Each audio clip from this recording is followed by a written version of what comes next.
ನಮಸ್ತೆ ಸ್ನೇಹಿತರೆ.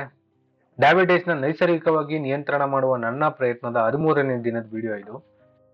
ಇವತ್ತಿನ ಬೆಳಗ್ಗೆ ನಂದು ಒಂದು ಗ್ಲಾಸ್ ಮೆಂತ್ಯ ನೀರ್ ಜೊತೆ ಸ್ಟಾರ್ಟ್ ಆಯ್ತು. ಬೆಳಿಗ್ಗೆ ತಿಂಡಿ ತಿನ್ನಕ್ ಮುಂಚೆ ನನ್ನ ಶುಗರ್ ಲೆವೆಲ್ 114 ಇತ್ತು. ಇವತ್ತು ಬೆಳಿಗ್ಗೆ ತಿಂಡಿಗೆ ಅಂತ ನಾನು ಬನ್ಸಿರವೆ ಉಪ್ಪಿಟ್ಟು ಜೊತೆಗೆ ಮೊಸರನ್ನ ಮತ್ತೆ ಸೌತೆಕಾಯಿ ತಿಂದೆ. ತಿಂಡಿ ತಿಂದ 2 ಗಂಟೆಗಳ ನಂತರ ನನ್ನ ಶುಗರ್ ಲೆವೆಲ್ 112 ಇತ್ತು. ಇವತ್ತು ಸಂಜೆ 3 ಗಂಟೆಯಿಂದ 6:30 ತನಕ ತೋಟದಲ್ಲಿ ತರಕಾರಿ ಬೆಡ್ ಮಾಡೋ ಕೆಲಸ ಮಾಡಿದೆ. ರಾತ್ರಿ ಊಟಕ್ಕೆ ಮುಂಚೆ ನನ್ನ ಶುಗರ್ ಲೆವೆಲ್ 119 ಇತ್ತು. ಇವತ್ತು ರಾತ್ರಿ ಊಟಕ್ಕೆ ನಾನು ಮೂಲಂಗಿ ಪಲ್ಯದ ಜೊತೆಗೆ 2 ಚಪಾತಿ ತಿಂದೆ, ಪ್ಲಸ್ ಸ್ವಲ್ಪ ಮೊಸರನ್ನ ತಿಂದೆ. ಊಟ ಆದ 1 ಗಂಟೆಗಳ ನಂತರ ನನ್ನ ಶುಗರ್ ಲೆವೆಲ್ 139 ಆಗಿತ್ತು. ಇದಾಗಿತ್ತು ಇವತ್ತಿನ ನನ್ನ ಶುಗರ್ ಲೆವೆಲ್ ಡೀಟೇಲ್ಸ್.